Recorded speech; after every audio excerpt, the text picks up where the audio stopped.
साथ में रखना है। अब वो खूबियाँ क्या हैं मैं आपको यही बता देता हूँ कि वो खूबियाँ क्या हैं। मेरे अब्बा बचपन से मुझे सिखाते थे कि बेटा, जो तुम्हारा सबसे बुरे वक्त पे साथ दे, तुम जिंदगी भर उसका साथ मत छोड़ना। आज यहाँ पे जितने लोग मौजूद हैं, मैं उनके सामने कहना चाहता हूँ, ये बहुजन समाज पार्टी का सबसे बुरा वक्त है। और जितने लोग यहाँ मौजूद हैं, जिस दिन भी, यकीन मानिए, देखिए सियासत में लोग बहुत बड़े बड़े गणितज्ञ बैठते हैं, चाय की दुकान में बैठते हैं, और चाय की दुकान में जो आदमी आपको गणित समझा रहा होता है ना, उसका लड़का खुद मैथ्स में फेल हो रहा होता है घर पे। समझिए इस बात को। उस समाजवादी पार्टी के कार्यकर्ता जो चाय की दुकान पर बैठे हुए हैं टपरी पे, उसका खुद का बेटा मैथ्स में फेल हो रहा होता है। तो बहुत बड़े बड़े गणितज्ञ मैंने देखे राजनीति में, लेकिन राजनीति में किसी गणित काम नहीं आती।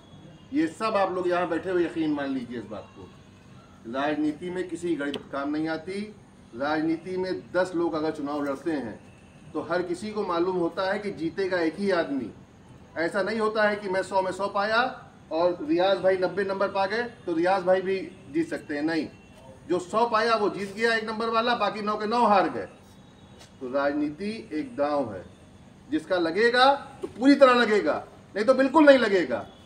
तो इसलिए यहाँ पे जितने भी लोग मौजूद हैं, उन सबसे मैं ये बात कहना चाहता हूँ कि आप सब लोग हमारे बुरे वक्त के साथी हैं। और ये बात याद रखिएगा, मेरे अब्बा की सिखाई हुई बात, मैं यही बात अर्शी भाई से कहना चाहता हूँ कि ये जितने लोग अर्शी भाई बैठे हुए हैं यहाँ पे, ये सब हमारे बुरे वक्त के साथी हैं, और इन सबका साथ हमको हमेशा देना है।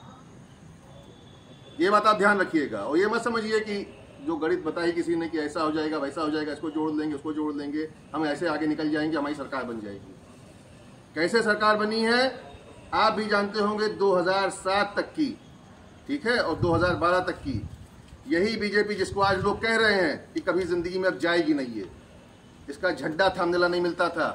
एक गाड़ी पे अगर आप लोग झंडा दिखा देते तो मैं मान जाता। झंडा थामने वाला आदमी नहीं मिलता था इस पार्टी का। और आज हमारा यकीन ये हो गया है कि इसको कोई हरा नहीं सकता। ये इनविंसिबल है, ये अपराजित है, इसको कोई नहीं हरा सकता। मानते हैं आप लोग? ये नहीं मानते हैं। और यही पार्टी थी ना 2012 में, जिसका कोई आदमी झंडा नहीं थाम रहा था। तो यकीन मान लीजिए, मैं आप लोग इसलिए बोल रहा हूँ, कुछ बातें शायद आप लोग वहां तक ही पहुंच जाएंगे तो उस बात की अहमियत को समझ जाएंगे जो मैं आपसे बात समझाना चाह रहा हूँ। देखिए, मैं कोई सियासतदान परिवार से नहीं हूँ। मेरे अब्बा एक नौकरी पेशा आदमी, मेरे घर में ज़्यादातर लोग नौकरी पेशा, तो मुझे सियासत बहुत कम आती है। तो जो मुझसे बेहतर सियासतदान है मैं उससे सीखना चाहता हूँ हमेशा, और ये मेरी कोशिश रहती है। मैंने एक सियासतदान देखा, सन 47 में मुल्क आज़ाद हुआ, सन 47 के बाद से लेकर के आज तक उसके घर में सांसदी है, उसके घर में 7 विधायक हैं, और उस शहर का मेयर भी उसी का है। तो जब वो लोग बंद कमरे में बैठते होंगे, 7 विधायक, 1 सांसद और 1 मेयर शहर का, बड़ा शहर है, छोटा शहर नहीं है। जब वो एक कमरे में बैठते होंगे, मशवरा करते होंगे और एक दूसरे से पूछते होंगे कि यार ये बताओ कि चुनाव आने वाला है, किसका किसका वोट हम लोग को मिलेगा। तो जोड़ते होंगे, कहते होंगे यार वो बाबू साहब का वोट हम लोग को मिलेगा। कह रहे बाबू साहब देते हैं लेकिन इक्का दुक्का वोट हम लोग को मिल जाते हैं। तो कहते हैं अरे वो पंडित जी का वोट हमको मिलेगा। कहते हैं वो भी देते हैं लेकिन इक्का दुक्का। तो कहते हैं फिर हम लोग को देता कौन सबसे ज़्यादा वोट है?